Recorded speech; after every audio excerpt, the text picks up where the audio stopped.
பிரிண்டிங்க்கு பேர் போன சிவகாசி கீதா லேமினேஷன்ஸ் வந்து உங்க காலேஜ்ல பேசுறேங்க. நம்ம கிட்டத்தட்ட ஒரு 20 இயர்ஸா ஆஃப்செட் பிரிண்டிங்ல ரன்னிங்ல இருந்திருப்பாங்க. நம்ம இப்ப காலண்டர் மேனுஃபேக்சரிங் பண்றோம், நோட் புக் மேனுஃபேக்சரிங் பண்றோம், நம்ம ஸ்டேஷனரி ப்ராடக்ட், ஃபைல்ஸ் எல்லாம் மேனுஃபேக்சரிங் பண்ணிட்டு இருக்கோம். நம்ம இன்னைக்கு என்ன ப்ராடக்ட் பத்தி பார்க்க போறோம் பாத்தீங்கன்னா ஸ்டேஷனரி ப்ராடக்ட் வந்து நாங்க பார்க்க போறோம். நம்ம கிட்டத்தட்ட 4 வகையான ஃபைல்ஸ் நம்மகிட்ட அவைலபிளா இருக்குங்க.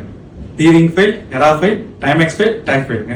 நீங்க நம்ம என்ன ப்ராடக்ட் பத்தி முதல்ல பார்க்க போறோம்னா எரா ஃபைல பத்தி தாங்க பார்க்க போறோம்.